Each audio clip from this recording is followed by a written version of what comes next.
pense qu'il y a une chose, c'est que la conférence de presse elle est réussie, elle montre qu'il y a une feuille de route pour les organisations de jeunesse qui consiste à commencer par se mobiliser le 9 mars et ne pas s'arrêter jusqu'au retrait, donc déjà ça c'est un point positif. Mais il y a une chose que je pense que depuis la jeunesse du NPA, nous on aimerait ajouter, c'est que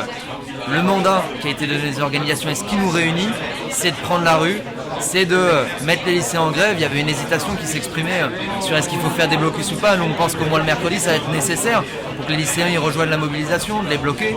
ces lycées-là, qu'il y ait des assemblées générales sur les facs. Le mandat qui est donné, c'est pas une discussion entre la première et la deuxième gauche pour savoir laquelle est la meilleure ou s'il en faut une troisième ou une quatrième. C'est pas une réflexion sur 2017. Ce qui est en train de se lever, c'est la possibilité de s'organiser, de se mobiliser et d'arrêter de déléguer le pouvoir à des politiques professionnelles pour décider sur comment on va travailler, comment on va vivre. Ce qui est en train de s'ouvrir, c'est la possibilité pour nous de reprendre la rue, pour nous réorganiser et de reprendre nos affaires en main réellement dans la rue et par la grève. Non mais moi je pense que c'est sûr, en fait c'est une réussite parce que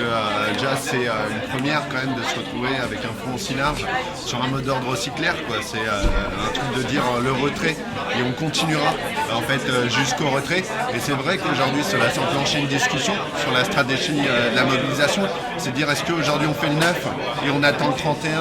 pour donner des suites, ou est-ce qu'on dit le 9 on est dans la rue. Mais en fait, il faudra continuer rapidement parce qu'aujourd'hui, ce qui avait fait la force de la mobilisation du CPE, ce qui avait fait la possibilité en fait de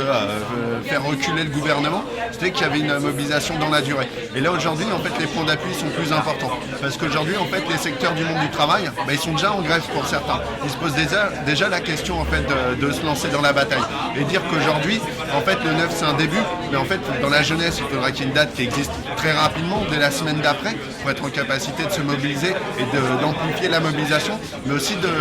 rejoindre les salariés et que les salariés aux côtés de la jeunesse, c'est ça qui permettra de changer les choses dans un mouvement de grève reconductible des jeunes et des salariés.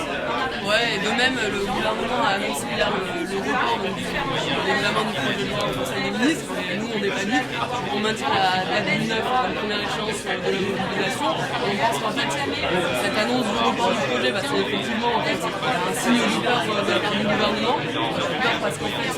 on le voit bien, il y a eu une pression sur les réseaux sociaux, les organisations de jeunesse, mais aussi les organisations de travailleurs qui appellent à la mobilisation pour le 9 qui s'expriment pour le retrait du projet de loi ni négociable ni amendable, et on compte donner raison à cette peur du gouvernement quoi. Donc on sera tous présents, tous mobilisés le 9, lycéens, étudiants, travailleurs, et on pense déjà à la suite de la mobilisation, et effectivement ça ne sera pas dicté le calendrier de la mobilisation par le gouvernement.